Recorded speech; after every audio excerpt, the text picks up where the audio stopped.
and more.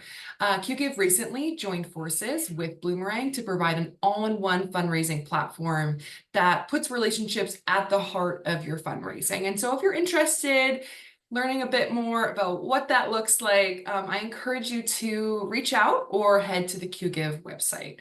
So with all of that out of the way, Ephraim, let's get started. I am super excited for our session today. Awesome. Just one note, somebody had written in the chat about their favorite summer Olympic sport, not curling. I just want to say I love curling. Curling is so cool. I would love to see curling live. I watch it on TV. I would totally love to see it live. But anyway, side point, we'll get into that. Let's go to the presentation. Give me one sec. All right. So thank you to Wendy for the intro. And of course, thank you to Qgiv by Bloomerang for having me today. I really appreciate it. And thank you for joining. We're going to talk about when fundraising and marketing work in tandem. It's a beautiful thing. And I want to open up with a quote. You're going to hear me talk about building relationships a whole bunch. And I want to use this quote. At its core, retention revolves around the simple truth. If customers get what they expect, and those expectations continually align with their needs, they'll likely stick around. Break that expectation, that's when you see churn. The person who said this is Ellie Weiss, who works for an e-commerce company by the name of Yotpo. His title is a title I would love in the nonprofit world. Vice President of Retention Advocacy. We'll get into retention in a minute and why I love that title. I'm going to come back to this quote at the end. Just a little bit about myself. I've been in the nonprofit world for over 2 decades. I've had every job from CEO on down, fundraising, grant writing, event planning, marketing, sales, communications, all that. And like most of you on this who are here today, I wear multiple hats at every single job I've been at. So for those of you who are in small shops and you're wearing 17 hats at once, I feel your pain. In terms of me, I have my own agency now, 1832 Communications. One of the things where I'm an expert on and I help nonprofits with is with their email strategy and using email to fundraise and to market. I have, and this is the only sell you're going to hear from me throughout the entire presentation, I have a free daily e-newsletter called Email 366. I'm going to ask Wendy to add a link in the chat if you want to sign up. It's free. Every single day you'll get a new, fresh, actionable, implementable email tip that you can use at work. So sign up and you're welcome to, enjoy the tips and use them at work. That's a free service that I offer throughout all of 2024. And you'll see the bottom bullet point here. When fundraising and marketing work together, it's a beautiful thing. And that's what I want to talk about today. 2 small points. Number one, in a lot of the slides, you're going to get what I call GoPen goodies. So it's going to be little things that go beyond the presentation, little tips, some advice, some best practices, some data points that you can use. And the second thing is, I have something very important, but it's going to be all the way at the end on the last slide that I'm going to ask some of you to be able to help me with. It's not for me, it's for the entire sector. Wendy will post it at the end of the presentation, so please stick around till the end. Let's dive in because we got a lot to get to today. So I want to start with storytelling. Storytelling sits at the heart of fundraising and marketing, and I want to tell you a little story about myself. I grew up in a small town called New London, Connecticut, right on the shores of the Atlantic Ocean, and I'll talk about that a bit later. In grades 1 through 6, I attended the Norwich Hebrew Day School, and there was a kid in my class by the name of Scott Polinsky. Scott, if you're on the call, I'd love to reconnect. Scott Polinsky's family owned a farm, and so every year we took a field trip to their farm, and I loved it. The big red barn that you see in this picture, they had one, milking the cows, watching them feed the animals, the different types of animals, all the machinery they were using, and yes, of course, those big, huge silos to store grain and other things. It was fascinating for me. I loved it. The deal with silos, though, is silos work very, very well in farms. They don't work that well when it comes to nonprofiteers. If your fundraising and marketing are sitting in silos and not working together, that hurts your long-term sustainability. It hurts your ability to provide programs and services. And at the end of the day, it hurts the people you're trying to serve. When it does work together, your fundraising feeds off your marketing feeds off your fundraising, and you are growing. You are not staying static as an organization. These are just three: website, social, and email all having to work together. And there are more, which I'm going to get to during the presentation. Now, there are 5 areas where the two really, really meet up. Number one, I already mentioned about building relationships. The second one is retention. If you've kept on top of the data, retention in our sector is at an abysmal, horrible 40%. So if last year you had 100 donors, the average is you're only going to bring 40 are going to give this year. You just lost 60. That's a lot of donors to lose. And not only that, acquisition costs 5 to 10 times more than retention. So where you really want to be working on is your retention and keeping those donors. How do you obviously retain donors? You want to build relationships with them. You want to tell them stories. You want to create value for your audience. It's not you sitting there with your hand out asking for money all the time. You've got to create value for them so that they keep wanting to have an ongoing conversation with you. That helps build the relationship. Those are the ways that you're going to use the marketing tactics to help your fundraising campaigns create that value, create an ongoing conversation. You'll build retention. And therefore, by building retention, you'll be spending less and more money coming in. Pretty sure that's a win-win for everybody. The goal of fundraising and marketing working together is to take your organization from survival to thrival. Yes, that's a word I use and kind of made up. Two things that I want to point out here. Number one is it's not a numbers game. It does not matter how many subscribers you have on your email list. It doesn't matter how big your donor list is. It doesn't matter how many followers you have on social media. It's about quality over quantity, always will be. That applies to all fundraising, applies to all marketing. You could have a really, really small list, but if they're highly engaged and you're retaining those donors year over year, you're going to do fine. The second thing to know for all your fundraising and marketing is, why do donors give? So let's talk about some of those reasons quickly. They want to do good in the world. They want to solve a problem in their community. They want to get that good feeling you get from giving. That's not a bad thing, by the way. And the fourth thing is they want to be part of a larger community of do-gooders. This is why they give. When you know why donors give, you can then cater your marketing and fundraising campaigns to meet those needs. They want to solve a problem in the community. You figure out the marketing tool you're going to use to get them become aware of how they can solve it. And then the fundraising takes care of them actually solving it and having an impact. So this is where the two really, really work together. So before we continue, I'm going to talk right now about gratitude, which is usually comes after a donation, but I'm going to talk about it at the start here. I have a question if you could put in the chat. What are some of the different ways that you can show gratitude? Also, Jeremy, your daughter went to college. You need to get back to London. That's awesome. Handwritten notes, Kelly. That's an excellent idea.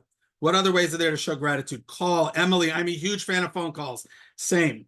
Personalized thank you letters, phone calls. Good. News updates, tours, texts, yes, show the impact. Video, love video. We'll get to that soon. Testimonials, handwritten notes. Look at these answers. This is awesome. Special events. Look at all these amazing answers that you guys are giving here. This is great. Make time for lunch or drop off lunch, exclusive access to something, all this amazing answers. Thank you, everybody. I'm going to have a couple more questions, so stick around in the chat. The reason I bring up gratitude is because of this quote. And I use this quote in almost every single presentation I give. Doesn't matter the fundraising or marketing topic. This is from Dr. Adrian Sargent, who has done the research into gratitude. And here's what he says. The thank you is the single most important piece of communication that your donors get. They have a higher recall of it than the appeal that generated the gift. I'm hoping that most of you, if not all of you, are right now already working on your year-end campaign. And if you're not, December is right around the corner, so get working on it now. One of the things you need to think of, though, is the gratitude you're going to show your donors. You're going to work so hard on that campaign. I'm sure some of you have 17 layers of middle management who are going to edit and change wording and everything else, and every little word and comma, yeah, they're going to drive you nuts until it gets sent out. Your donors are going to give. They're not going to remember the campaign. You know why they're going to give again? You know why they're going to be retained? You know why you're going to build a relationship with them? Because you had a memorable gratitude afterwards. That memorable gratitude afterwards builds retention, which means that gratitude, proper gratitude, is both a marketing and fundraising tool. It markets because it says it's after the donation, and now it says how they've solved a problem and shares a story with them.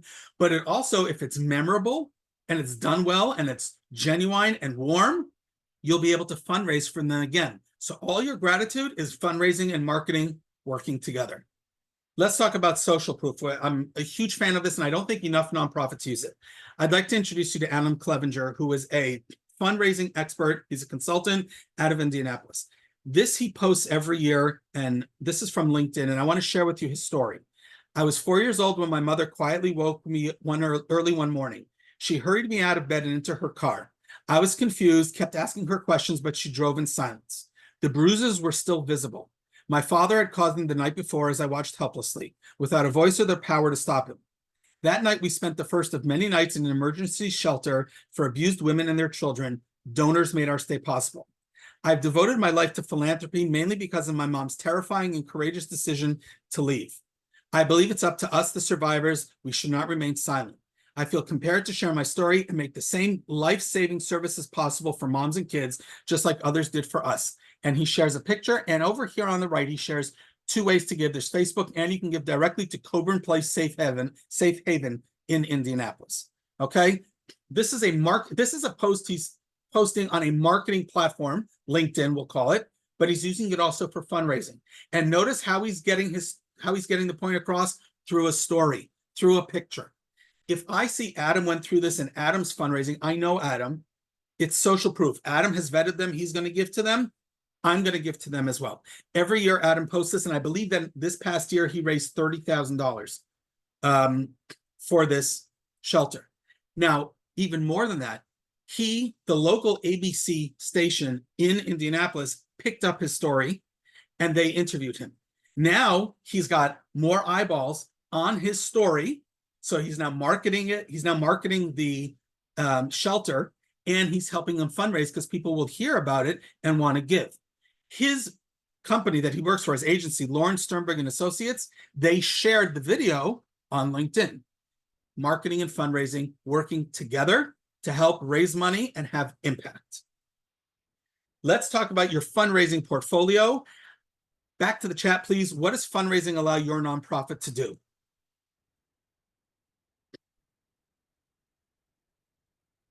So in the chat, leave me some answers. What does fundraising allow your nonprofit to do? Go as wide, serve your clients, go as everything. Offer more programs, keep running, more initiatives, serve others, exist, combat hunger, feed more people, impact, grow, yes.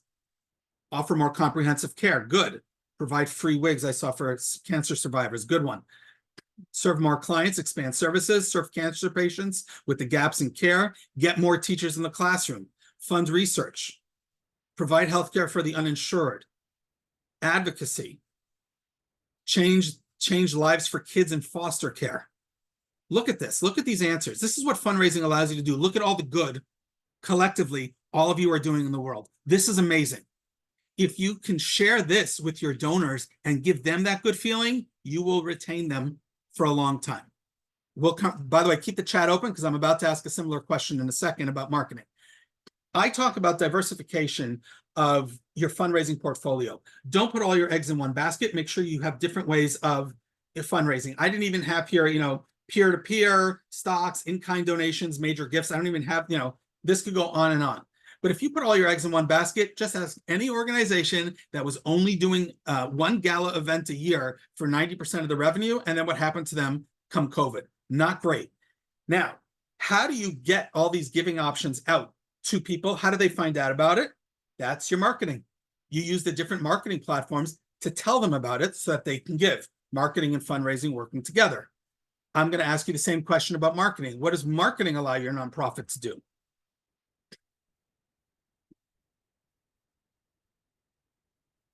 Tell our stories, fundraise, awareness. Yes, excellent.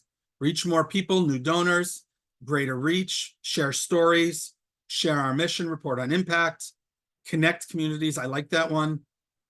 Tell our stories, share our successes, share how their money helps, keep donors engaged, good, help community in need, gain support for our mission, remind people we're here and the work we're doing, build credibility is a big one. That was a good answer because I'm going to talk about that in one sec. Shows we're still active, get more volunteers. Awesome. One of the last slides is going to be about volunteers. Look at all these great answers. Look what your marketing allows you to do. Now, if you are going to be marketing, you have to diversify your marketing portfolio, right? You can't just do it in one channel. You got to be doing it on all kinds of different channels so that you can get it out to people, that you have all these different ways to give. Now, one of the things somebody said, build trust. The latest stat I saw, which was a couple of weeks ago, it was either 56 or 57. I apologize, I don't have the exact number, but it's 56 or 57% of Americans trust nonprofits. That means 43% of Americans, close to half, do not trust nonprofits to use their gifts the way it should be, or the way it was told to them it would be. Think about that for a second. That's a very high percentage. We are not doing a good job of telling our stories, telling impact, and letting people know what good they're doing in the world. That's important. The one thing fundraising and marketing is not, it's not about the Benjamins. I know you have bosses, I know you have boards who are sitting on top of you and just pulling numbers out of a hat and just saying, go raise this, go raise that. I get it. Been there. I know. But I'm telling you, it's not about the money. It's about the building relationships. It's about all the other things I've been talking about up till now. That's how you're going to get not just what your goal is, you're going to surpass your goal. For 2 seconds, I want to focus just on fundraising. We've already talked about retention. I just want to mention that retention first year is a very low 18 to 20%. So if last year you did a whole campaign to acquire new donors, only 18 to 20% on average are coming back with you unless you do all the things you need to retain them. 2 areas where a lot of nonprofits don't necessarily focus properly. One is monthly giving. Monthly givers have, this is a Bloomerang stat, up to a 90% retention rate. You do the math on that. They have higher lifetime values than most donors. They are great prospects for planned giving. And yet so many nonprofits, the only monthly giving they offer is it's a checkbox or an option on the online donation form, but then that's it. You need to have a proper plan and a strategy for monthly giving, give it a name, do something special for your monthly givers. We'll talk about that in a second. Monthly giving is important. Number 2, lapsed donors. If we already just talked about retention is low, that means you have a lot of lapsed donors. What is your nonprofit doing to bring some of them back? I think that a lapsed donor campaign would be a good idea to bring some of them back and build up retention. There was a reason they gave to you in the first place. Get them back to feeling that good vibe of giving to you, get them back in the door. In terms of marketing, if we just look at marketing, you better ask yourself the 5 W questions and you better have the answers to them. Number 1, who's your audience? And it's not everybody. Okay, it's just not. Unless you're a global organization and everybody is a potential donor, but really drill down. Who is your audience? Number 2, where is that audience hanging out? Are they on social media? Are they texting most of them? Are they on email? Where are they? Number 3, how can you reach them? You have lots of different ways. We talked about multi-channel marketing. What content are you going to be giving them to engage them? And number 5 is the biggest question, and sometimes it's the hardest one to answer. Why should they connect and engage with you? What do you bring? What value do you bring to the table that they would want to engage with you? We all have a million emails in our inboxes. Social media is crazy. We've got so many things coming at us all day. Why should they sign up for your newsletter? Why should they follow you on Instagram? You need to provide them a reason. Give them the value proposition and go, oh, you know what? I do want that. I'm going to follow you. I'm going to follow them and I'm going to engage with them. So you need to have these answers in order for your marketing to be effective. In terms of today, a quick snapshot on marketing. There's what's called inbound versus outbound marketing. Inbound would be, let's say, social media, email, your blog, your website, as opposed to outbound. Google ads, social media ads, billboards, spots on TV or radio. There's 2 different types of marketing that you could be doing. One of the things that has come out in past years, and I'm sure most of you are really feeling it, is social media has become pay for play. There's no organic growth anymore on social media. You have to pay for it. Now, mind you, ads on Facebook and Instagram are not expensive, and they can be very, very effective. But the fact is, a lot of success on social is going to be pay for play, and you have to be willing to dip into your budget and pay. Otherwise, you're not going to see any growth from it. You're not going to see any good results. Now, once you're doing all the things, you're sending lots of eyeballs to your website, What happens when I come to your website? Is that a fun experience, an easy on the eye user experience for me? Do I get to your website, I see the information, I know what I was looking for, I get it, I take action? Or is your website more, well, this is what we want to put online about us. We're not interested in what users want. We're not interested in what you, Ephraim, want to see. We're interested in what we want to put online. That's not necessarily what I want to see. And if I don't find what I'm looking for, I bounce. I have a lot of things to do. I'll go elsewhere. If you want your website to talk to me, you need to know what your users want, what they're looking for, give them that information, and then have a call to action to get them to do something. Call to action doesn't always mean give money. It could be register for something, it could be volunteer, it could be sign up, it could be download an ebook, whatever it is. I'm a big fan of wearing organizations on one's sleeve. I told Wendy before this that the shirt I'm wearing underneath it actually is the Qgiv's fundraising shirt. Okay, it's a great shirt, great t-shirt. Let's take monthly givers, because I mentioned them earlier. I think it would be great if every time a new monthly giver signed up, you sent them a special package to their house and gave them some swagger merch. It could be a sticker that they put on the back of a laptop. It could be a t-shirt or something else that they can put on a thermos, or they put it on a backpack. The reason I'm telling you to do that is because that's a great marketing tool that's going to lead to fundraising, because now that person is wearing you on their sleeves when they go out. Other people will see and go, hey, what's that organization? What do they do? What do you like about them? And now that person becomes your ambassador, and suddenly somebody new finds out about you. Does that mean they're going to give today? No. But it now could put them in the position where they do want to connect with you somehow. Sign up for your e-newsletter, follow you on social, whatever it is. Marketing can lead to fundraising. Yes, sleeves matter. Let's talk email. It's one of my areas of expertise, and I love to talk about email. Direct mail is still king, but email does a very good job with marketing and fundraising. So the first thing I want to tell you is to tell the story of one. I want you to see this Giving Tuesday email I got from Feed the Children. The picture, that was it. Stop right there. If they use the marketing tool email, all I need is that picture. I already know what I'm doing. I'm clicking on give now and I'm giving. It's just that simple. Marketing and fundraising right there in a picture. More of that in email. This is something a lot of nonprofits don't do. The Michael J. Fox Foundation for Parkinson's Research does this very well. Every third Thursday, they have a webinar, and it's an educational webinar. Remember I said that you have to provide value and content to make me want to connect with you? These webinars are a great way to do it, but they don't just stop there with all the educational stuff. Look what they have here on the bottom. Click here to forward this invite to family and friends. They ask people to forward and share their content to more people. You may know somebody who is dealing with Parkinson's, or as a family member dealing with Parkinson's, and you think, oh, this would be a great webinar for them. You send them that link and they can sign up. This is a marketing tool that gets more people in the door. And we know that that can eventually lead to fundraising and more marketing down the road. So forward share is a great way to get more eyeballs on your content and to bring value to more people.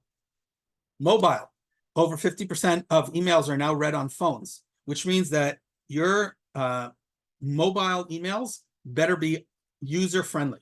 So for example, when it comes to design, I'm a big fan of this 1-2-3 design template. Hero image that captures my attention, a title and a little bit of content, and then one call to action. 1, 2, 3. Picture, content, call to action. That's it. Simple design. I understand what you want me to do very quickly. I decide I want to click. I don't want to click. If your emails are not mobile friendly, 80% of people will delete, 30% of people will unsubscribe.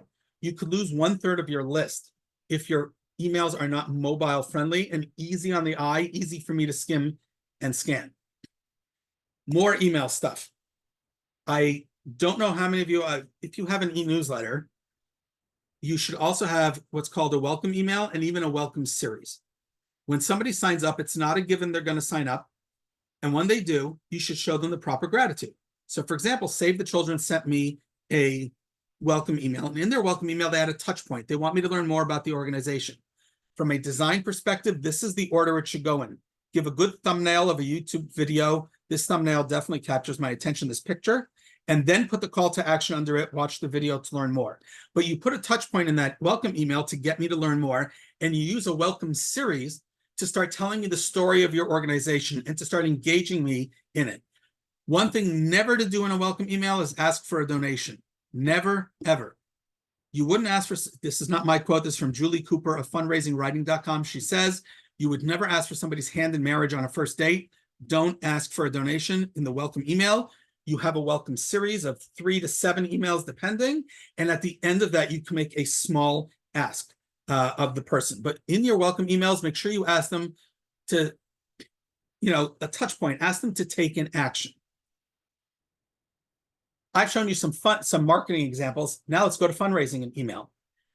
There are 2 things that stand out in this email from the Red Cross. One, their use of icons. Again, icons are great for skimmers and scanners. We all get so much email.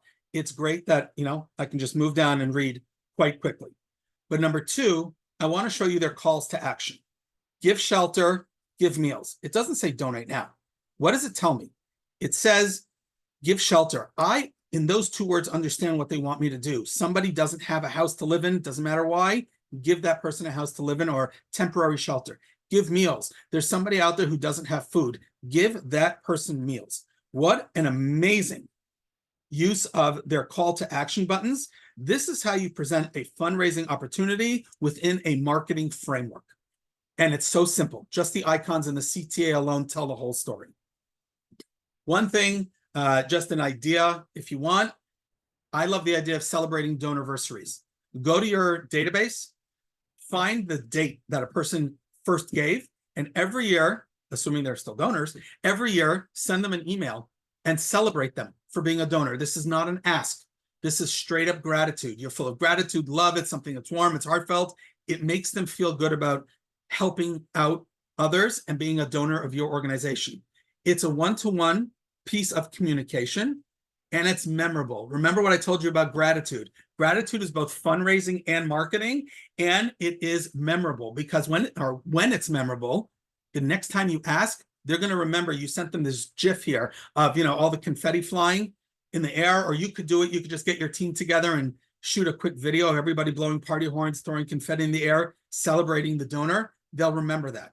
And so a donorversary is both a fundraising and a marketing tool for your organization. You consider using it.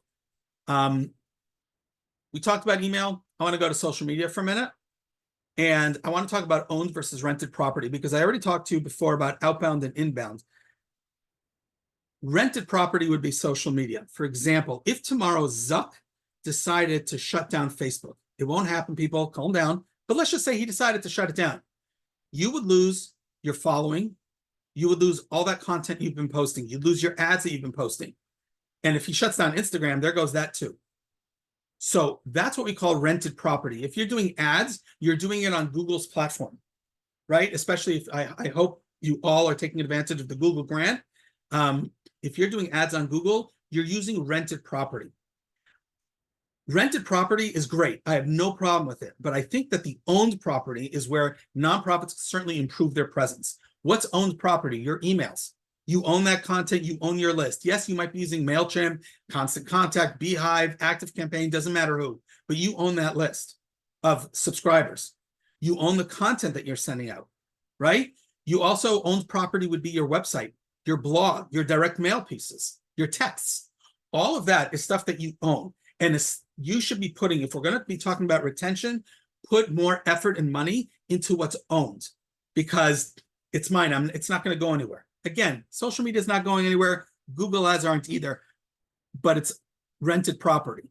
Now, where the magic happens is when everyone plays together nicely and you're using a mix of social media driving traffic to your blog, which has a call to action button to support your organization. You're using Google ads to sign up more volunteers. You're using emails to drive traffic to tell people about something, a campaign you're doing on Instagram. So you're combining email and social media. When every one of those works together, again, this is one of those fundraising marketing working in tandem. The same goes for your owned and rented property, everything working in tandem.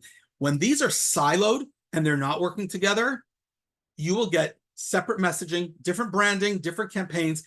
People, your followers, your email subscribers, your donors are going to be confused because they're not seeing something cohesive across all of whatever you're on. They're seeing different bits and pieces and nothing matches. You're going to confuse them. The last thing you want is a confused donor. So your owned and rented property must work together so that your fundraising and marketing can be effective. If we're talking social media, Here's an example from Feeding America. I took this off of Instagram stories. These are 4 slides in a story that they did. Obviously, you know, a picture is worth 1,000 words, and this, yeah, it got me to swipe and learn more. On the left here, they introduced 8-year-old Zoe. It makes me sad because I can either eat their food or I don't eat it all. The next slide tells us about Zoe's dad, Michael, who was in a U.S. Army vet. He's disabled. He does have jobs as a mechanic, but he can't make ends meet. We go back to Zoe in slide 3. We eat rice for breakfast, lunch, and dinner sometimes because there isn't much food in our house. My mom and dad have to go without just so that us kids can have enough food in our stomachs. And then you've got a picture of Zoe. Swipe up to learn more about how we help kids like Zoe and other families. And if you swipe up, you'll go to their blog post. It'll tell you about Zoe's family, more about how they help. And then there's a call to action to help donate. Marketing leading to fundraising. This is a great use of social media. Take a quick break because I mentioned this earlier. Got a question for everybody. We're back to the chat. What type of videos could you be recording and sharing with your audience? Different types of video that you could be recording. Testimonials, oh, big fan. Impact, yes. Volunteers, programming, tour of a facility, yes. Program updates. Thanking clients and donors for their donations. Board members, yes. Tell their stories. Gifts in action, yes. Kids in classroom, donor interviews, student testimonials, program updates, new opportunities, fun videos about events or how to donate. Yes, I love putting the fun in fundraising. I'm a big fan. I'm going to show you an example in a minute. Stories of individuals, new trends in research is a big one. Educational opportunities for kids, explainers about how things work. Yes, I'm gonna go off that one. The explainers about how things work. Thank you, everyone. Look at how many different ideas we just, you all just thought of about just using video. Now, here's what you need to know about video. Way too few nonprofits are using YouTube. YouTube is the 2nd largest search engine out there behind Google. People all day and all night are searching YouTube for words and key phrases and terms that are related to your mission. They should be finding you. And they're not because you're not there and you don't have an active presence on YouTube. Now, you saw all the ways that you could use video and all the different types of videos you could be using. The Midwest Food Bank, they created a video that shows what the healthy meals they give out to people who are facing hunger, what is in there. And they showed it to their donors. So the donors get an idea. I think they call these tender mercies, and they showed everyone. They educated their donors. We ask you to give money to, you know, give food packages. Here's what's in those food packages. We're going to go back to the chat, but I need a 20-second intro. I need your help. Breast Cancer Now is an organization in the UK. A couple of years ago, they did a survey of women who are undergoing breast cancer treatment, and they found out that many of these women feel lonely. And so they wanted to go out on a nationwide campaign urging people to be friends and be there for women undergoing breast cancer treatment, which is a fantastic idea. They had the data to back it up, go out on a campaign. So they went out on a campaign. Part of the campaign was this picture of 2 women and the tagline on the bottom, because 2 is stronger than 1. Can anyone tell me what the problem is with that tagline?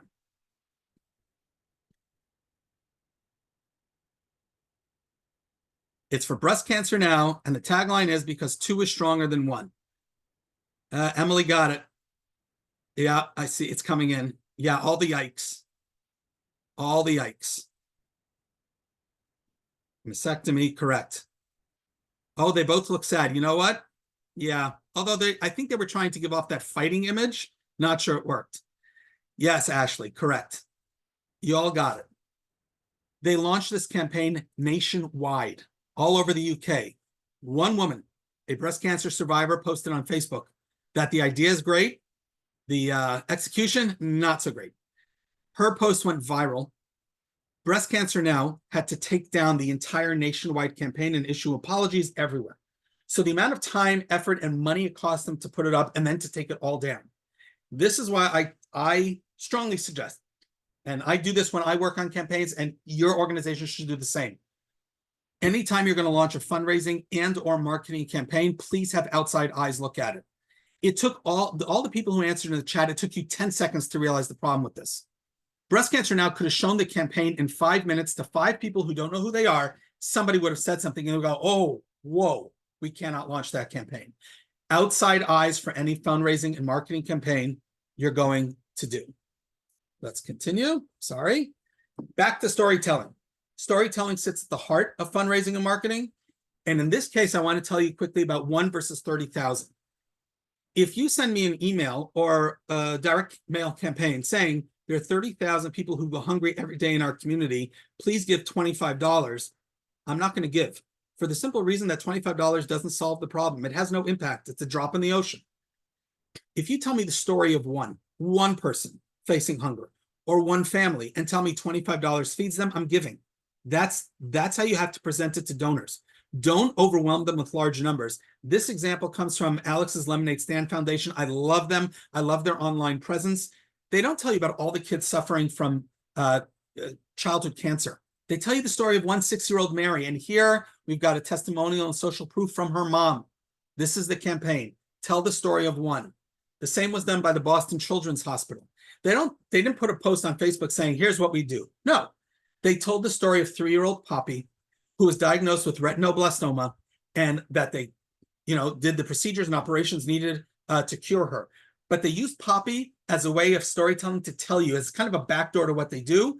You can learn about Poppy, you click on here, you read more about her, and then there's a call to action. Help kids like Poppy. Tell the story of one. If we're going to talk about stories for a second, tell all the stories. And some of you alluded to this when we talked about video. You have more stories than your beneficiaries. You've got staff, you've got volunteers, board members. Why do your board members and volunteers give their time and effort? Let them answer that question. Your donors, ask them for their origin story. How'd you find out about us? Why do you give to us? What impact do you want to have? What program do you like the most? Go to your foundation and corporate partners. Get stories from them. And when I say stories, it could be quotes.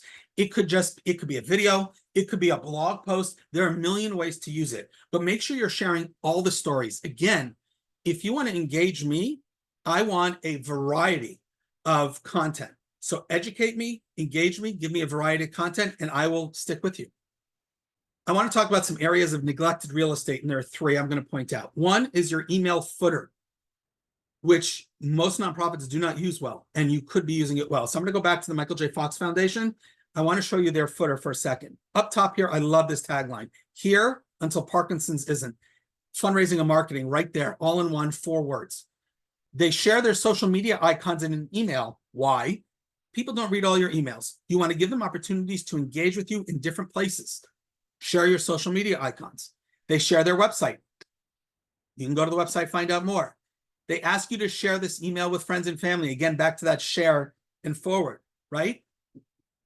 Website footers matter. Use them well. Show value in them for your email subscribers. Here in the footer of your website, same thing. We've got a donate button. This is the Yesh Tikva website. You've got social media icons here. But I really want to look at this. Right above the footer. This is perfect placement. This is exactly where it's supposed to be. This is where you want your sign up for your e-newsletter. But it's not enough to just say, hey, sign up. Tell me what's the value I'm going to get out of it. Remember what I said back in the W questions for marketing. So I'm going back to that. Be an active supporter. I love that word active. They don't want you to just give money. They want you active. They want you involved. And then they tell you for what? Stay connected to empower yourself with the knowledge to support yourself, family, or friends facing infertility. That's their mission. That's what they do. This is a good call to action. It tells me the value I will get from signing up. I'm going to sign up. The third place where there's neglected real estate is your FAQs. An FAQ is a great page where you can tell everybody about your organization, but you can also share different ways to give. And I'm not just talking money, volunteering and everything else. So now your FAQ page becomes both a fundraising and a marketing page on your website. Think about it in those terms. Don't just, we got a bunch of questions, throw it up on the FAQ. Think strategically about your FAQ because people do come to it and they're looking for information. FAQ is a great page for you to have both marketing and fundraising information about your organization. Your website online donation form. This is something you may not have considered, but that online donation form isn't just a fundraising tool. It's also marketing. And I want to share with you from Malaria No More. Your online form should have an image or a picture that captures my attention, just like they do. And you should have some verbiage here. Let's be the generation that ends malaria. This is fantastic. But then underneath it, Your gift moves us closer to our vision of a world where no one dies of a mosquito bite. Fantastic. This tells me everything I need to know in just a few words. And now, yes, I want to join their efforts. I want to give. Now, why am I talking about marketing? Because I want you to think about the first timers. I'm going to run a 10K. Yes, I'd love to run a 10K, but that's a different story. I'm going to run a 10K, and I then ask family and friends to sponsor me by giving donations to your organization. My family and friends don't know your organization. I do, but they don't. So the first contact point they have with your organization might be your online donation form. Now, it's not a given they're going to give, or they're just giving because it's me. They're nice people. They like me. Great. They're going to give because it's me. You have to convince them not just to give, but to stick around and stay with you and engage with you. How do you do that? On your online donation form, put a checkbox and ask them to sign up for your e-newsletter. These are 3 examples here of checkboxes, because a donation is not the end of the road. It's only the beginning. Because what do you do after a donation? You got a gratitude, impact, storytelling, data. You have to share all the things and engage them so that you retain them and build that relationship so that they'll give again. So now you're turning your online donation form from a fundraising tool also into a marketing tool, which eventually will turn back into fundraising when you get them to sign up for your e-news. Quick side note, I get this question a lot, so I wanted to share with you. I am a fan of pop-ups. I know exactly how annoying they are. I get it, but they can work. I do suggest testing them for things like signing up for an e-newsletter or joining an advocacy campaign or something, or even for donations. You could use a pop-up. The deal, though, with pop-ups is the data, and this is from Sleeknote. Pop-ups with images convert 83% better than those without. So as you can see, Living Classroom is used an image in the back. That'll end up, that'll have a higher conversion rate. But definitely test out pop-ups. They're a great marketing tool. Again, can lead to fundraising. Events. You might think of events as, yeah, it's a big fundraising tool, right? We're raising money at our events. But think of all the marketing you do around the events. You create a landing page on your website that has all the information, right? The when and where, all the logistical details. You're going to send out emails. You might share QR codes. People are going to bring their friends. There's lots of ways to market an event. And then once they're at an event and they've given money, you start telling them more information about your nonprofit. Now it's a marketing tool. So events are both fundraising and marketing. Don't just look at them as it's fundraising, money, money, money. There's a big time marketing aspect to getting those event attendees retained and sticking around and building relationships with them. Again, especially the first timers who are just there because a friend invited me or somebody bought a table and I came. No, engage them so that they stay afterwards. Now I'm putting this on the screen for you only because I love the whole fun thing. The Bay Area Crisis Nursery, which is in San Francisco, usually ran a gala ball event, and during COVID they couldn't. So in 2020, they ran what they called a no-show birthday ball. They asked people to not only donate, but share their excuse, their wildest excuses why they can't come to the no-show birthday ball. They took the best and the funniest ones and they shared them on social media. So they took the fundraising, they included the marketing. Also, I just love this. Highlights include no silent and live auctions, no raffles, no dry chicken dinner. We have all been there. Love when you use fun in your fundraising. Direct mail is not just fundraising. It is a marketing tool. Over here, you can see that you can, you ask them, this is the bottom. It's a tear off on the direct mail letter. And to safely rush your gift to help a woman in need today, please go to. So you can market that people can give online. It's still fundraising, but it's also marketing.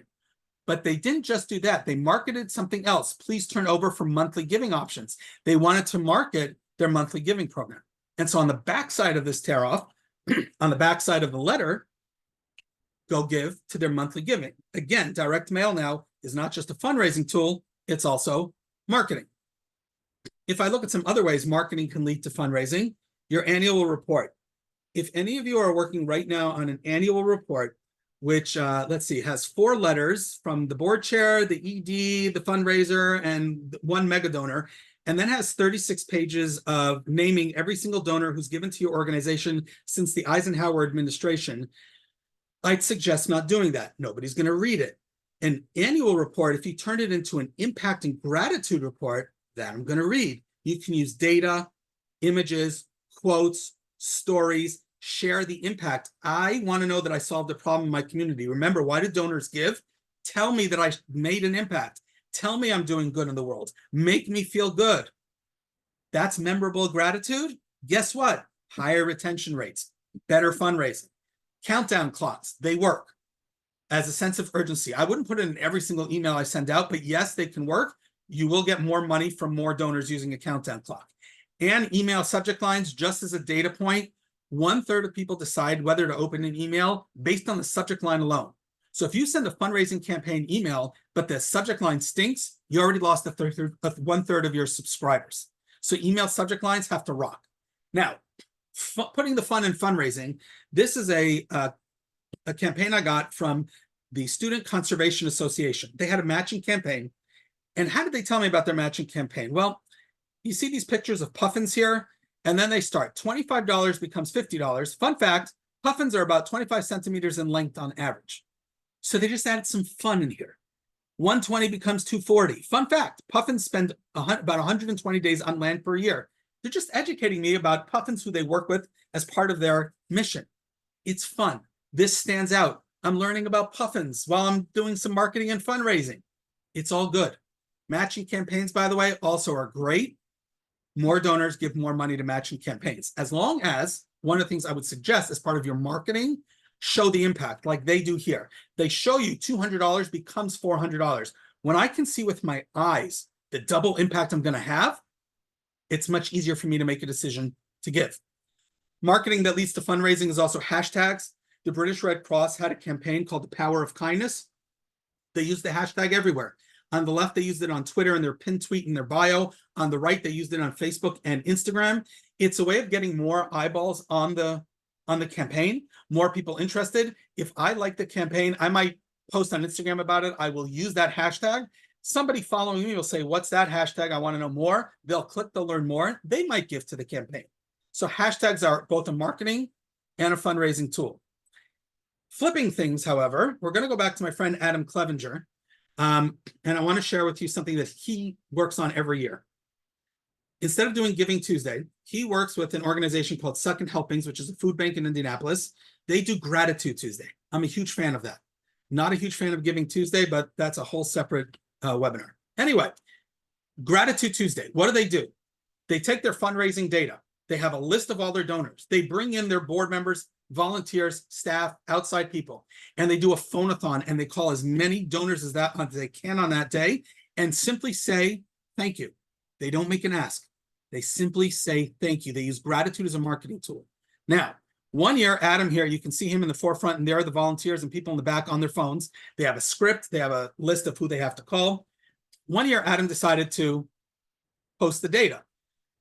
Donors thanked today 286. That's amazing. Volunteers recruited 2. They weren't even trying. Gifts today, $18,500. They were not trying to get gifts, I promise you. And yet, here we go. Now, what's great about this is that this is memorable gratitude. Giving Tuesday usually is right before December, which is your big end of year campaign. If you show memorable gratitude on Giving Tuesday and then you contact that donor for a donation a couple weeks later, they're going to remember that memorable gratitude, that marketing you did. It's going to help your fundraising. If you're going to do fundraising, you must give people the marketing tools to do it. So if you're going to ask your supporters to do a peer-to-peer campaign, do what Plan International Canada does. They give you all the tools to have a successful campaign. You can see here they have a resources page on their website, and they give you everything: a fundraising toolkit, donation tracking forms, thank you letter template, tax receipt information, downloadable posters. There's also a mission statement, pictures, videos, stories, quotes, you name it. Give them the tools. And this way, you make your do-it-yourself fundraiser easy to do. Choose which your fundraiser, customize your fundraising page through their platform, promote your page, and that's it. But you have to give the marketing tools to your supporters to be able to fundraise for you. Don't just say, hey, could you please do a birthday campaign for us? No, give them the tools to make sure it's a successful campaign. So as we get now towards the end, I want to remind you of a couple of things. One, storytelling, central to all your fundraising and marketing. Number 2, share impact. Please, constantly tell people the impact of their gifts. It'll make them feel good. That's going to help build the relationship, which is going to lead to better retention. And when it comes to gratitude, I want to share a quick example that's marketing that led to fundraising. My friend Rob is an alumnus of Illinois State University. Every year, the university does a day campaign called Birds Give Back, where they ask alumni to give for scholarships for current students. Rob gave one year, and then he got this letter, as it were, in an email. He sent it to me. Click on watch your video, and what they have is a current student. And she says, "Hi, I'm Amanda. Thank you so much for your donation and providing me a scholarship so that I can enjoy the Illinois State University experience. Here's a video for you." And then they had a 2-minute video, which was actually a great Spielberg-type production. It was really good. And then it ended with a different student saying, "Hey, Rob, thanks so much. This is Sean. Thank you for giving the gift of scholarships so that I can attend Illinois State University."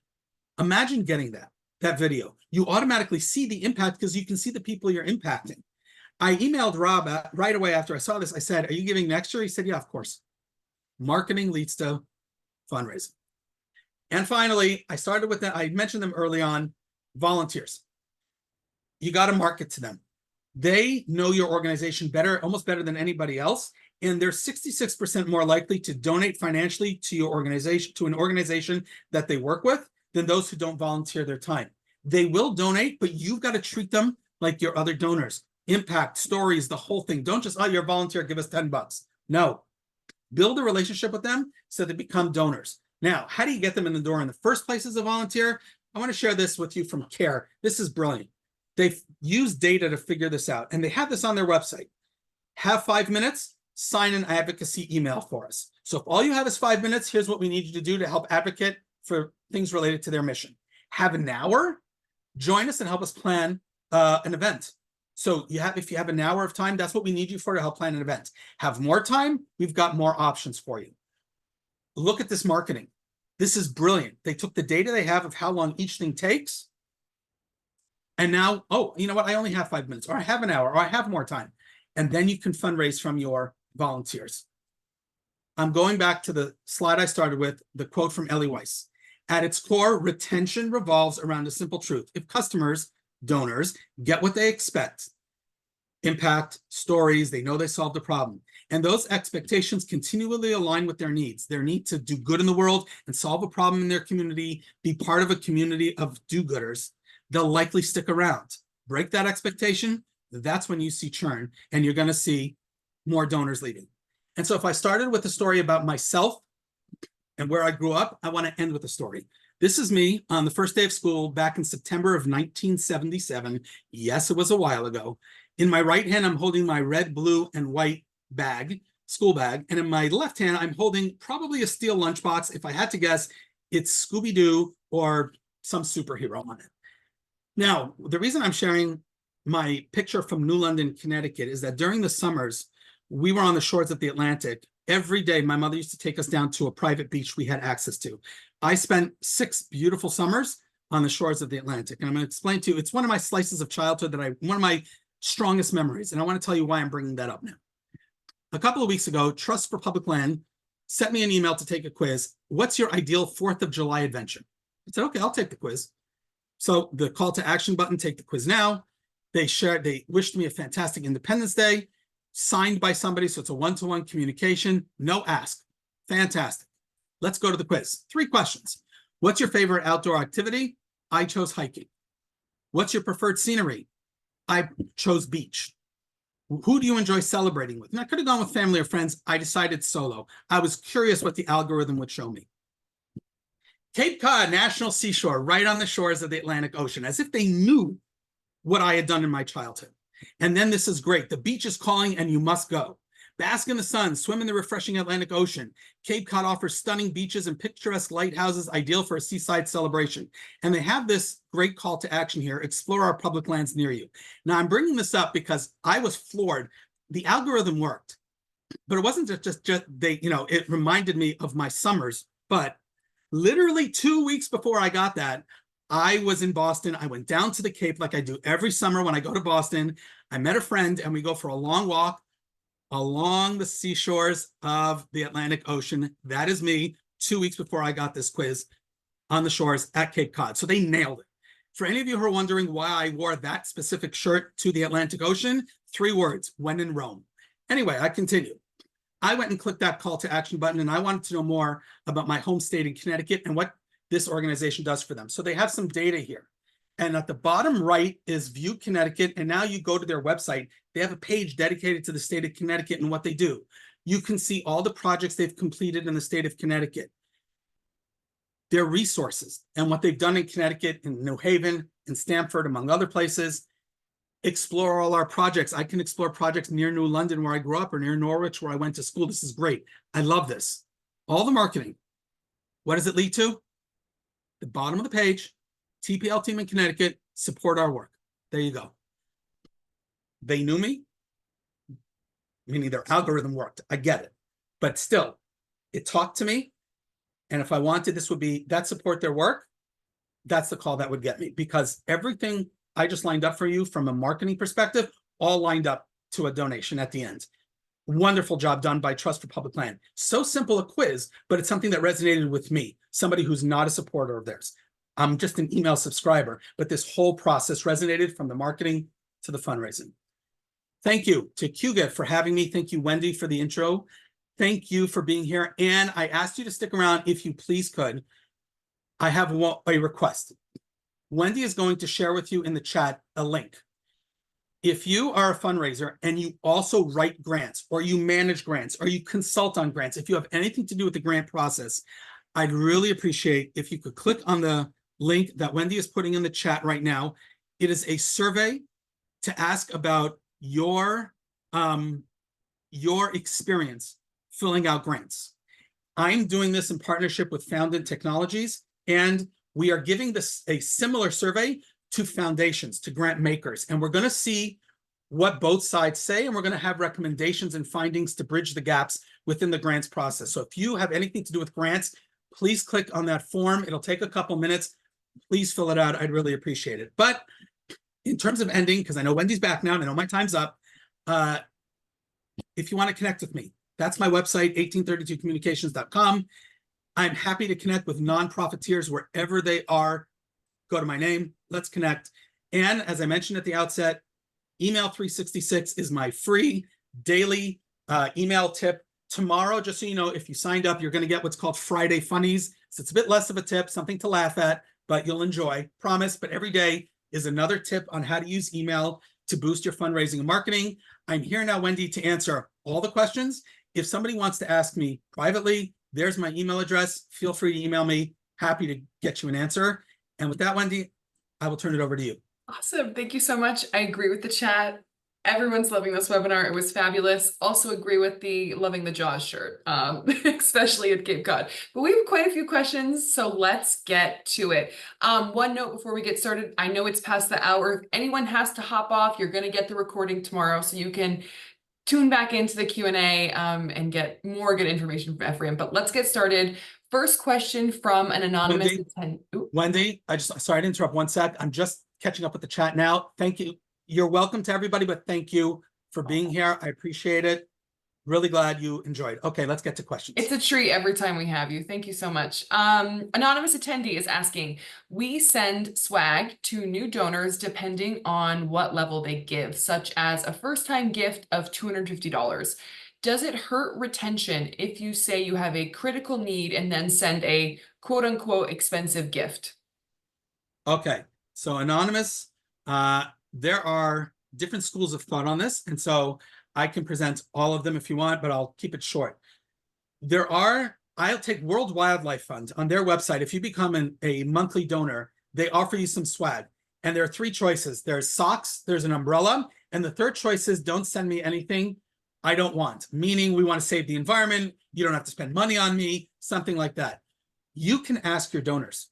We generally give gifts, or now, if you want to surprise them with something, give it. Sure, somebody might come back and say, why are you doing this? You need to tell them how much we appreciate you. We just want to give you a small gift as a token of our appreciation. So sometimes, yes, it's something simple as a sticker. Sometimes it's something that costs $50. But that $50 is going to sit in their house. They're going to see it every now and then. It might be something useful that they're going to use. And that will be something that they'll make them think about you and they'll give again. You're not going to give that present every single time. You'll give it once, but I don't see the problem in giving it. Or if you're going to ask people, ask them if they want to opt out of it. You can give them that option as well. Yeah. Arnold is asking, how does social proof work and what is the benefit? All right, Arnold, good question. Social proof works like this. If I want to buy new shoes, which I never do, but let's say I'm buying new shoes, I don't know which brand to buy.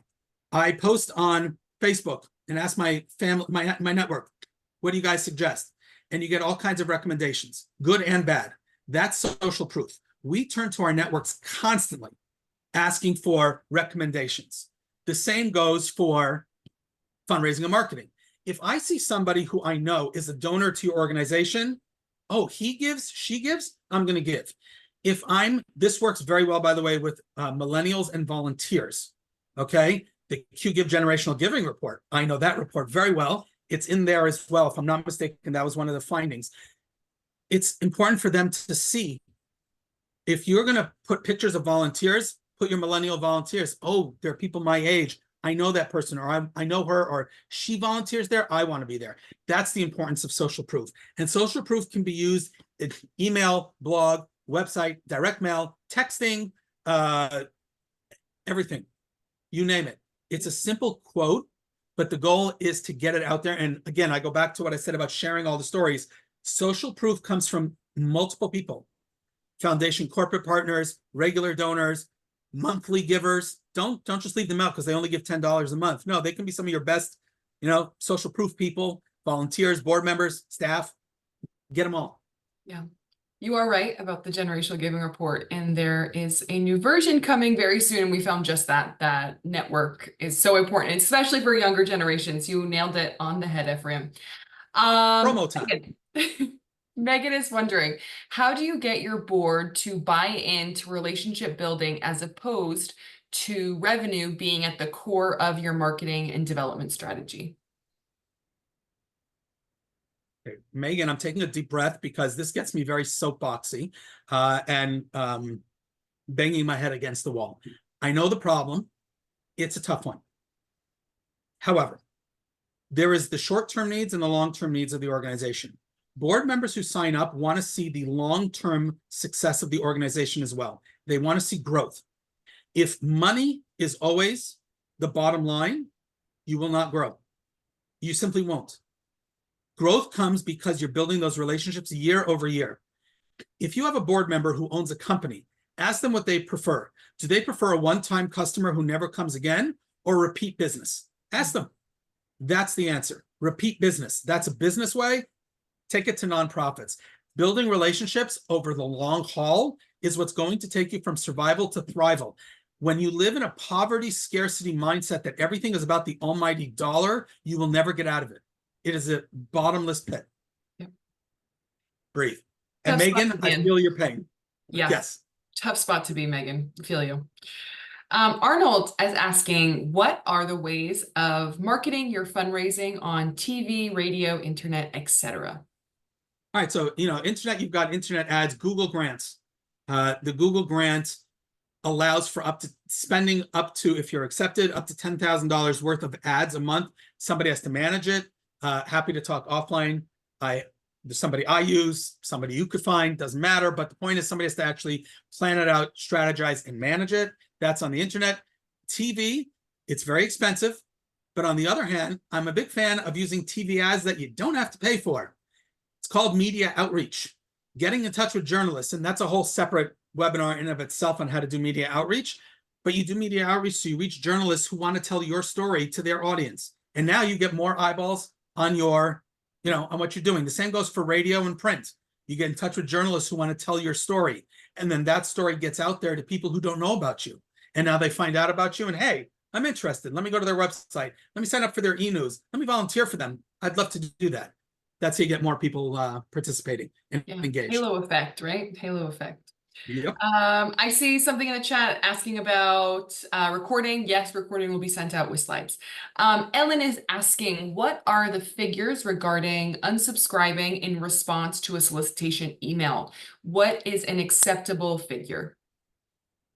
The overall average for unsubscribe rate, if it's anywhere above 0.3% of your subscribers, the warning lights start to go off. If it's above 0.5%, that's a big problem.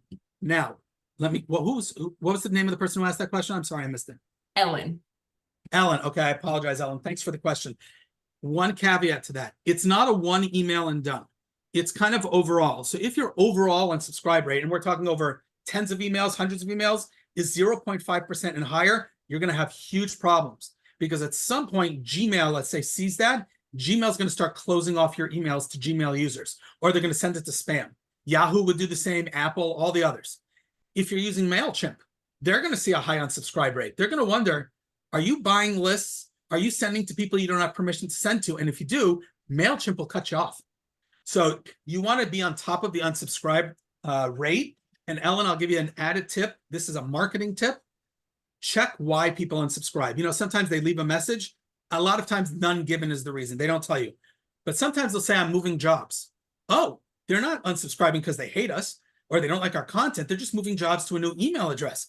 Find another way to get in touch with them and get them signed up again from the new gig. So reasons for unsubscribe, most people don't check them. I always check. Always, because I find out such great information from them, and I would tell you to do the same at your organization.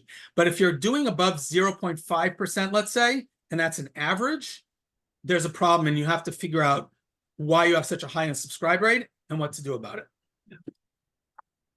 Tanya is asking, is the welcome email/email series example for people who sign up for a newsletter or for new donors?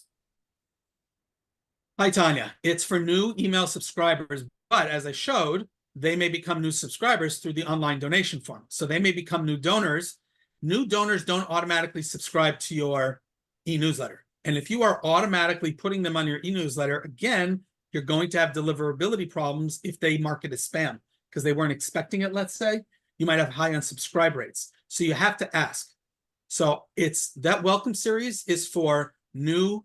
The email series is for new subscribers. However, if you want to do a new donor series, I'm a big fan. Do it. I just use the example of a welcome series for email subscribers. But if a new donor comes in and you want to introduce them some more to the organization, do it. Do a couple of emails with no ask at the end because they just gave. Okay. We do know that if you make a second ask quicker rather than waiting, you're going to get a higher amount. That's also a boomerang data point. But I would certainly suggest with new subscribers, definitely do a welcome series. With new donors, if you have the time and you can do it, set it up and see what happens. See if that helps build that relationship and engagement and connection with the new donor. Yeah, I would even look to what your email tools are, if you can automate any of that journey. You should be able to. Yeah. If you're using a good, what's called ESP, email service provider, MailChimp, Constant Contact, all the others, you should be able to, you put it in, you template it, and you can automate it. Yeah, make your life a little easier.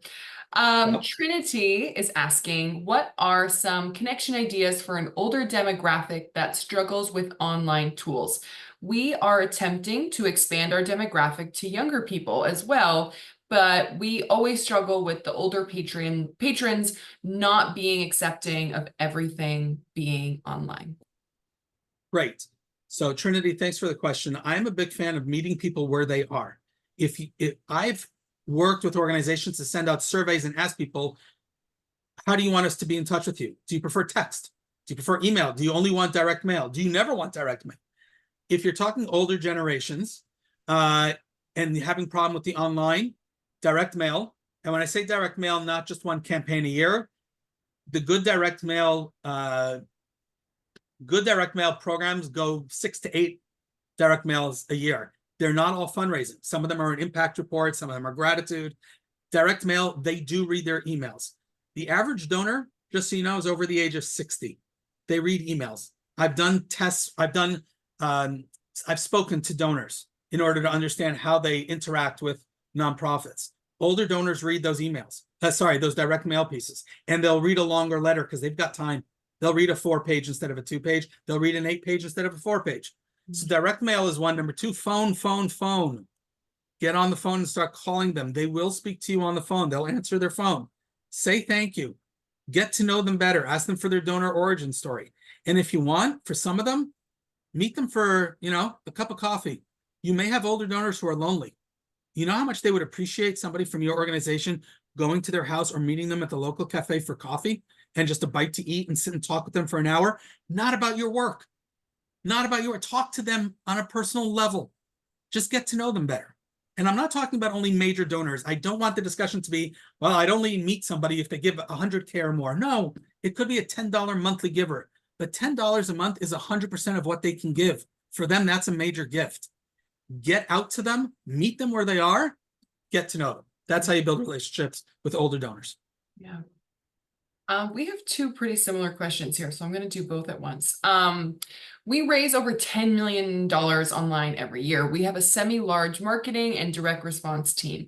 How would you suggest clearly defining responsibilities and segmentations between team members when attempting to unify the two? The second question is asking very similar. Marketing and fundraising are separate departments.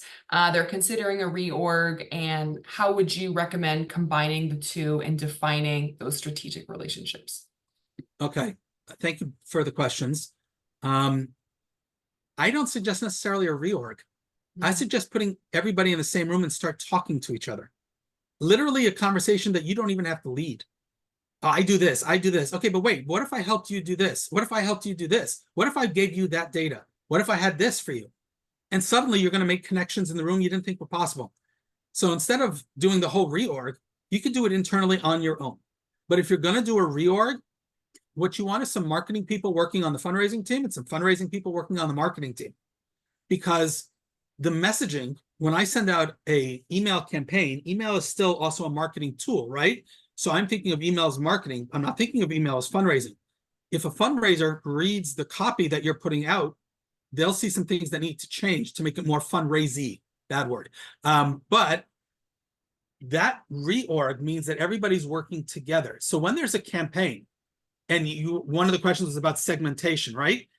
Segmenting donors shouldn't be something that only sits in the fundraising department. Marketing has a lot to say about that, because marketing is going to come up with segments you never even thought of.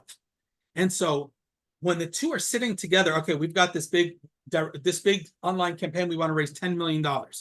How do we segment out and go, okay, well, monthly givers, we've got annual givers, we've got lapsed givers for 12 months, lapsed givers for 24 months. We've got this, and this. Your marketing department might also know of some people or some segments that it'd be worth going after as well in different ways. So the segmentation and that reorg, it all happens when there's conversations in the room. When I talk about silos, those conversations aren't happening. And even when there's a reorg, the reorg has to be done in such a way that everybody understands we're not taking away responsibilities from you. We're not demoting you. That's a big thing, because as soon as there's a reorg, everybody's like worried about a demotion. We're not lowering your salary. What we're doing is we're going to move this organization again from survival to thrival. And that should be what you want to impress on everybody who's there. If they want to do what's best for the organization, then the reorg is great, because everybody will be in the same room planning campaigns, whether it's a marketing campaign or a fundraising campaign or both. And this way, everybody has a say, and new ideas are going to come forth to help you expand. Also, best of luck. An anonymous attendee is wondering if you suggest nixing the name lists in annual reports. Nixing the name lists, meaning? I think they're referring to donors at certain dollar amounts, where it would be 5,000 in the donors, Okay. 1,000 in the donors. Every organization has. Thanks for the question. I have to. I'm just thinking about it. How I'm going to answer. Every organization has a different definition of what small, mid-size, and major is. For a lot of small organizations, a large gift, a major gift, is $5,000 and more. For a university, it's 500 million and more. You know, okay, I took a big number, but you get the idea. So it's a matter of, in the data, it's not a matter of getting rid of a tag or how you define it. It's knowing the definition in advance and then sticking with it. Because I'm sure some of you, if not all of you on the call, have experienced this. You go to a new job, or sorry, somebody leaves from your job, somebody new comes in and goes, I don't like the way we define things, and they change all the definitions. Somebody new comes in and they change it. And now the database becomes unwieldy because everybody has a different way of describing X. So there's, this needs to be kind of top down. Here's how we describe it: small, mid-size, major. There within that, there's monthly, there's annual. There's some people who give 3 times a year, right? You want to categorize those people as well so you can segment them out when needed. But I don't mind lists, and I don't mind calling them whatever it is, as long as you're using those lists properly to segment and to fundraise. Brianna is wondering, how do you tell a family or a child's authentic story without risking exploitation? We are a very community-based organization where families and youth are hesitant to have their stories out in public. And I struggle with towing the line between our organization being saviors versus supporters. Brianna, that's a great question. The first thing I'm going to do is I'm going to send you to the website for a company named Memory Fox. Memory Fox just a couple of months ago released a study on ethical storytelling. I would highly advise you download that PDF and learn about ethical storytelling. It's on the Memory Fox website. In fact, if I'm not mistaken, if you go to the website, it might even be a pop-up where you can download it right away. Pop-ups work. So there's that. The second thing is, yes, there is a thing. The term a bunch of years ago when I was starting out in fundraising was called poverty porn. The exploitation, I get it. Here's the deal. You need to tell those stories. We deal with very hard things: childhood cancer, sex trafficking, hunger, homelessness. We are not dealing with happy things that often. You need to tell those stories in a genuine way. You don't have to give the details of the person, but if you're going to be raising money for, let's say, sex trafficking, I just got emails this week, Covenant House, which is, they help homeless teens who sex trafficking is one of the things they're working to prevent. They just sent a whole series of emails this week based on sex trafficking and the story of one girl and her story, so that you could understand what happened. Obviously, it's not her real name, but they used her authentic story to tell their mission. I do believe in telling real stories. I understand the need to change certain facts. Get it, 100%. All for it. But I think that there is a need to tell authentic stories so that donors really understand the problem and they react to it. They will have that emotional reaction. I want to help. I want to volunteer. I want to donate. I want to sign a letter to my local congressperson, whatever it is. But tell those real stories as much as possible. Again, where the line is on exploitation, read that ethical storytelling study and what they found and their recommendations. They're experts on that area, and I would defer to them and their findings. Yeah, I'm gonna have to check that out. Kelsey is asking, do you have any recommendations for when a nonprofit includes multiple brands, like a family of companies? Hi, Kelsey. Are you talking about, let's say, an event where there's multiple sponsors for the event? Or, listing multiple corporate partners? Would that be the question, Wendy? Not totally sure, and I don't know if Kelsey is still here. I'll give her a moment to hop in the chat.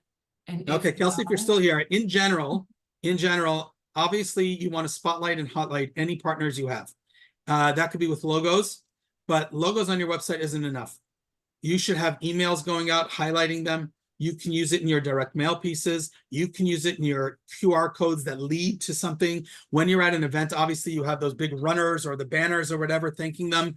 You should spotlight them and highlight them. Here's the deal with partners at events. They want to get in front of your audience as well. This isn't just a money proposition. They gave you money. They want to get in front of your audience. You should give them multiple opportunities. Highlight them on social media. You have multiple ways to do it. I hope I answered the question. Yeah, it looks like Kelsey's hopped off, but okay. Kelsey, reach out to Ephraim if you want to chat more. That would be my suggestion. Happy to answer.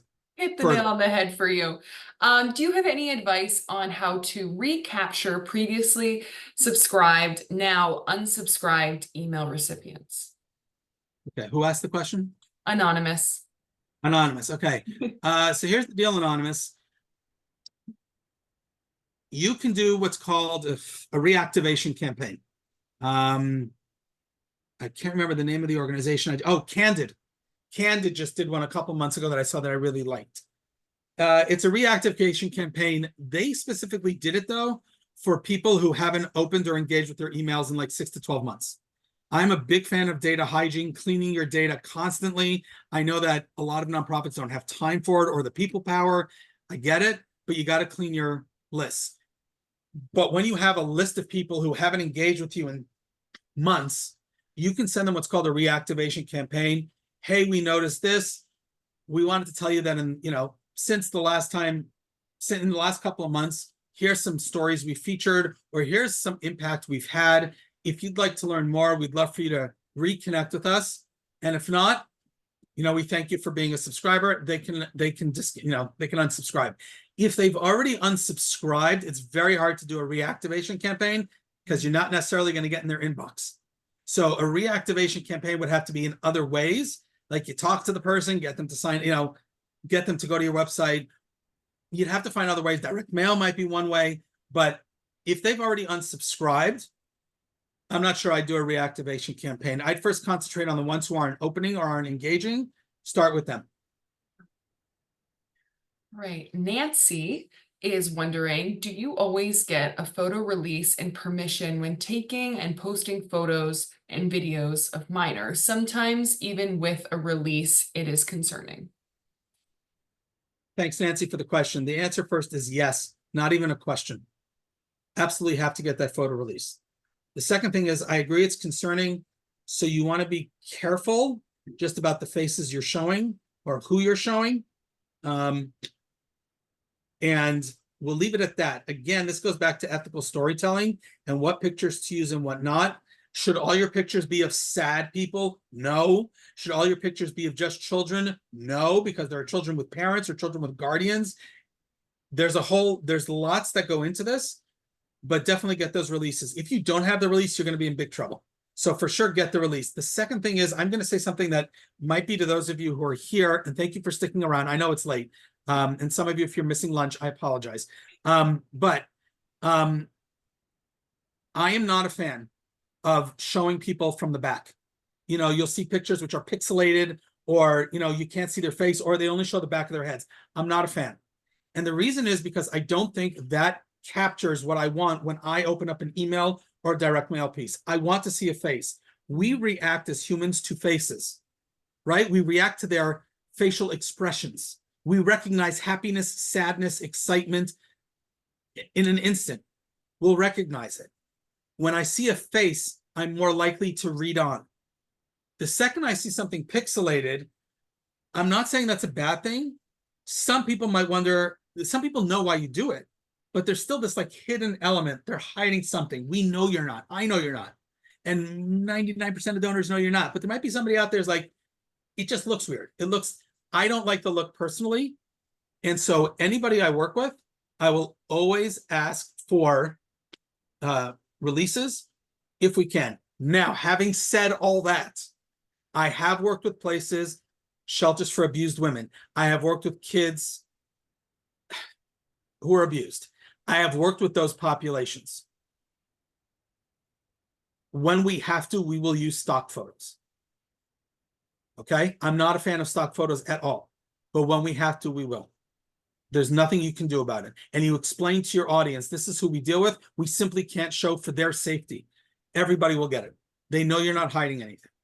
But just get those releases from the start. Yes. What are some thank you gifts for donors that are low cost?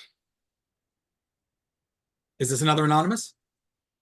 All of the ones I have left are anonymous. Awesome. I love anonymous. Our favorite attendee. Some low-cost gifts. Stickers. Yeah. Shirts, if you buy them in bulk. Postcards. Postcards.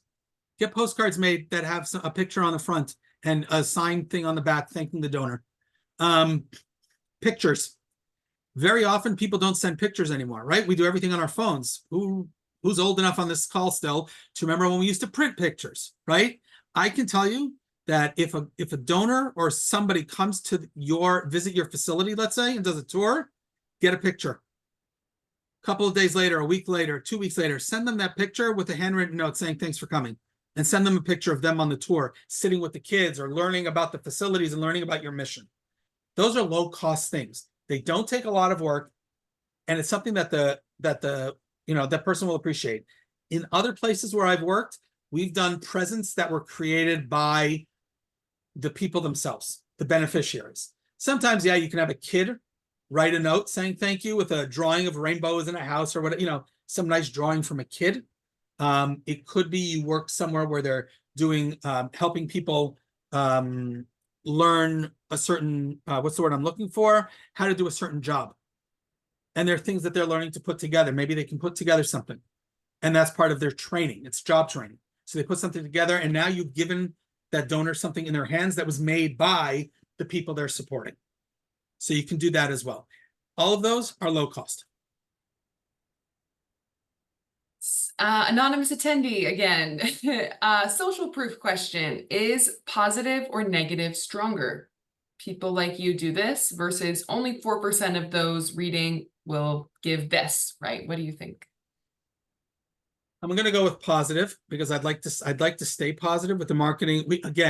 We have so much sadness and negative coming at people, right? Because of the horrible things we're working with sometimes. Kids who can't read. It's unfortunate. It's sad. It hurts, right? Come at it with the positive. Come at it with a positive and say, I'm happy to be a donor. I'm happy to help with this project, with this mission, whatever it is. Keep it positive. I wouldn't necessarily use one of those e-commerce things. Only 10% of people use this, but 100% are satisfied. It's nice for e-commerce, and it works, by the way. In e-commerce, I'm not sure I'd use that in a nonprofit setting. Yes, I would agree that positive also works. Our Gen Giving report that is getting updated for next month echoes that as well.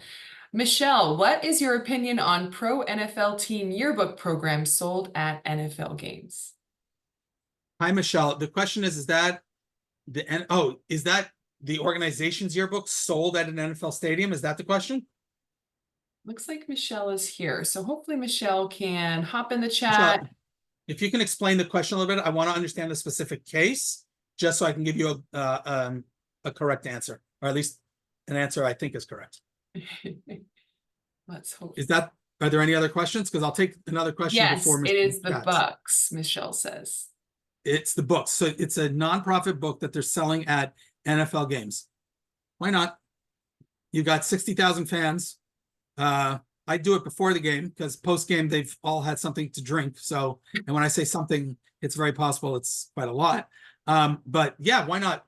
It's a great place potentially for people to learn more about your mission. It's a busy place.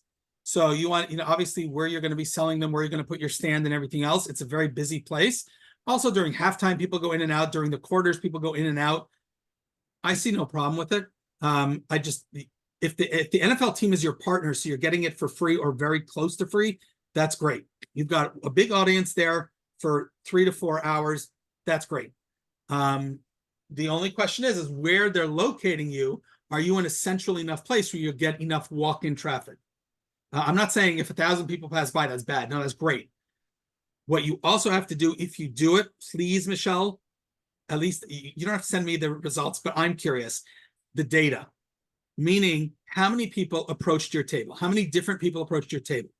Maybe they don't buy the yearbook, but maybe they sign up for your e-newsletter. Maybe they sign up for a volunteer. But if 60 to 80,000 people are coming to the game, I'm curious what your conversion rate was in selling and in getting people to sign up to do something. I'd be curious what that's like. And that data should help you decide, should we do it again next year? I saved the best question for last. It is from an anonymous attendee, but they are wondering, how can we best build community amongst all donors? We want them to feel like they are powerful and part of a movement. Thank you, Anonymous. There are a number of ways to do that. Building community comes, first of all, through all the marketing platforms, because sometimes you're talking to the person, but you also share with them the collective of what they've done. And I'm going to give you an example. You have a fundraising campaign going out right now. We want to raise $75,000. And you bombard me with emails every day, all day. You know what most nonprofits do not send? A thank you email to everybody. They send an individual thank you email to each donor. But what I want, send a thank you letter to the entire list, thanking donors, thanking the community for doing good, raising the money. Here's the impact. That lets me know I couldn't donate this time for 100 reasons. It doesn't matter why. It lets me know that I'm part of this larger community of do-gooders. It lets me know that there's going to be impact. And next time, I want to give because I want to be part of. You want to be part of a winning team. If I go back to that NFL question, you want to be part of a winning team, part of a community of winners. That's one way to do it. So building community can also be donor tours or donor events that are not fundraising asks. They're a marketing event, just getting people in the room together. And again, that could be monthly givers with major donors. It doesn't have to be just monthly givers. Mix and match, but let people see. That also means if you have an event, a gala event, and you give out awards, please do me a favor and don't give the awards only to your major donors and corporations. Give awards to your smaller donors. Let people see that there's a wide range of givers. They will feel better about being part of that winning team. And so when you're creating that community, it can be done through the marketing, the way you write about your organization, but it's also done in the in-person or the different marketing channels you're going to use. We did it. We answered all the questions. Thank you. Thank you. Thank you so much. That was a wonderful webinar. Thank you for being so generous and answering all the questions and going so far over time. That was fabulous. Thank you so much. Always a pleasure. Always a pleasure. Thank you to all you attendees for sticking it out. We appreciate you attending all of our webinars. Ephraim, thank you again. I hope you all have a wonderful, wonderful day. Thank you. Have a good day, everybody. Bye.